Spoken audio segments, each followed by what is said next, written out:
What's going on, everyone? Scott here. Welcome back to the channel. So yes, it is that time of year again. One of my favorite times of the year, Champions Classic time. This year, Michigan State versus Kansas at State Farm Arena in Atlanta, Georgia.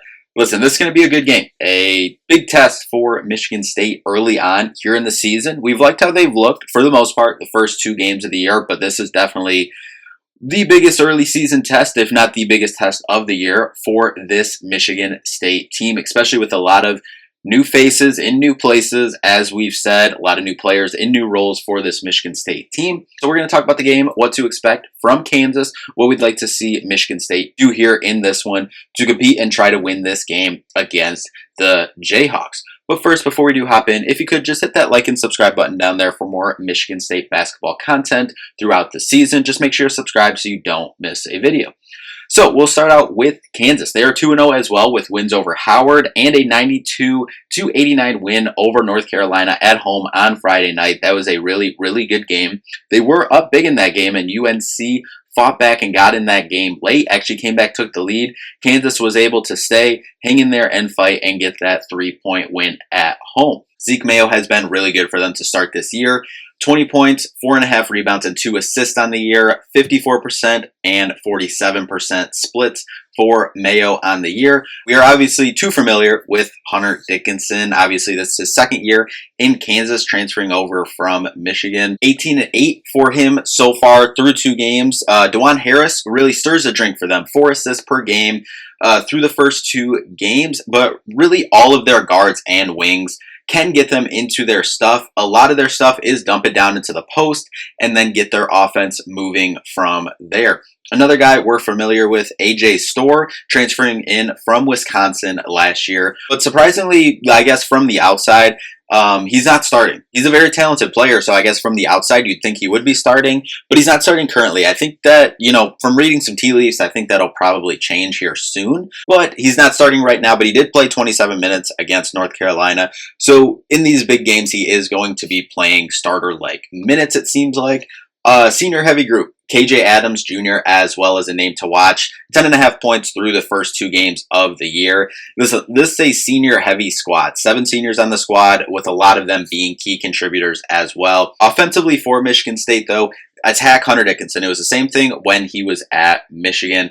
Attack him in the pick and roll, pick and pop specifically. We saw North Carolina do that, at least in one instance that I saw, rewatching some of that game. But get him in the pick and pop. If you have Book and Jackson Kohler, if you have Xavier Booker and Jackson Kohler, both of them can obviously step out and hit a 3. Both of them act them on those pick and pops, pick and rolls as well. Obviously, that would require them to probably be playing the 5, because obviously Hunter will usually always be playing the 5. So I think that'll be key here too, if Izzo and the staff will go with putting Book or Kohler at the 5. I think that would be beneficial in this one to try to pull Hunter out of the paint, because obviously he's a good shot blocker as well. I mean, he's standing at what, 7'2", I believe he is. So I mean, 1.5 blocks per game. The first two games of the season. Obviously, still young season. So it can't take too much from the stats.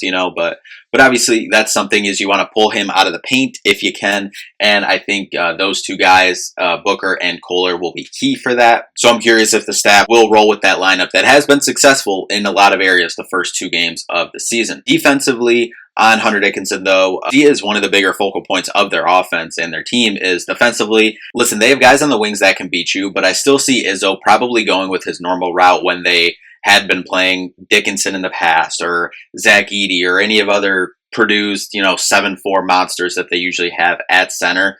Let him get his points.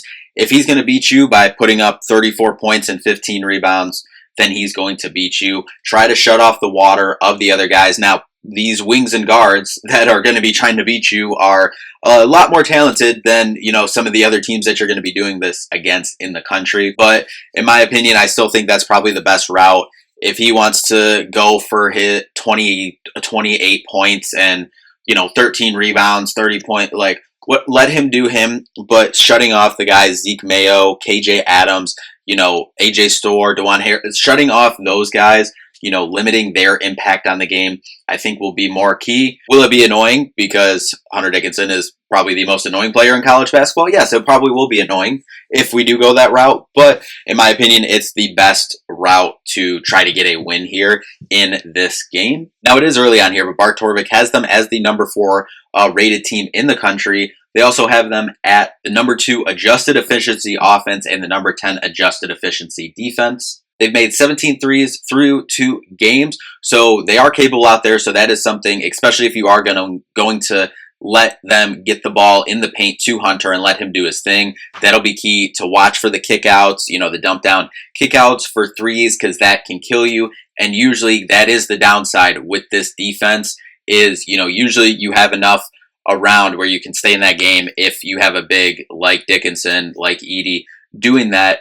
But when they can shoot the ball as well as they have the first 2 games, really, then that's something that you have to watch out for. So really going to need good wing defense on this game with their 3-point shooting ability, but they're incredibly athletic at the wings and around the rim as well. So this is going to be a really tough game. Michigan State is going to have to get out and run like we've seen them do a good job of the first 2 games of the season early on here, and going to need more of that in this game if you want to come away with a win. Listen, this is going to be a game that you have to get out and run like we've seen Michigan State do a good job of the first 2 games of this early season. This is something that you can also try to take advantage of as well, because Kansas doesn't get out and run too much. They obviously can. They have the guys to, but like I said, they like to run their offense, dump it down to Dickinson, and then, let their offense flow from there. And like I said, yes, DeJuan Harris is their point guard, averages 4 assists a game, whatever it is early on in the season. He's usually the one bringing the ball up.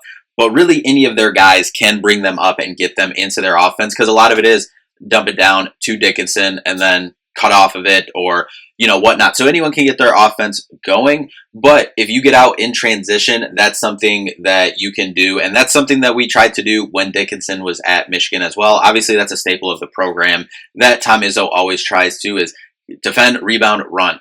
So that's something that you're going to have to do really well, I think, in this game if you want to win. Jaden Akins, we're going to need that scoring output from game 1. His defense on the wings will be needed as well, and also crashing the glass, especially the defensive glass. Jeremy Fears getting them up the floor fast. We talked about getting out running this game. Getting us into our sets against a tough defense will be key, and also his on-ball defense as well.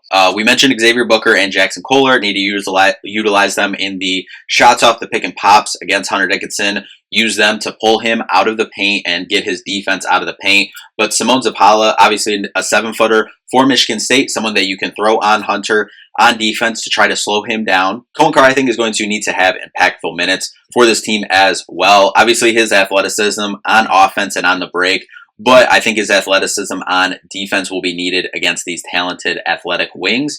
I think Jace Richardson as well. He's going to have to score like we've seen him do solidly the first 2 games. Maybe a freshman Matt McQuaid Champions Classic type game. I don't know. We'll see. But I think Jace, yes, he's been good all around.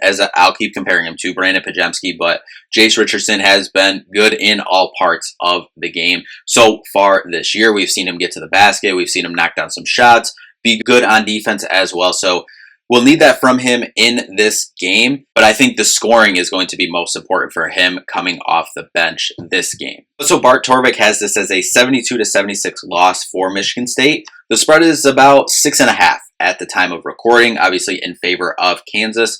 In the Champions Classic, Michigan State is 2-2 against Kansas and 5-8 overall. The game's in Atlanta, Georgia. As we said, it's only been played in Georgia one other time. That other time, Michigan State played Kansas. They won 67-64, and that was back in 2012, the second year of the Champions Classic. So hoping for a similar result on Tuesday night. But anyway, that'll do it for this one. We'll obviously be back with a recap. Thank you all so much for watching. We'll see you in the next one. Peace out.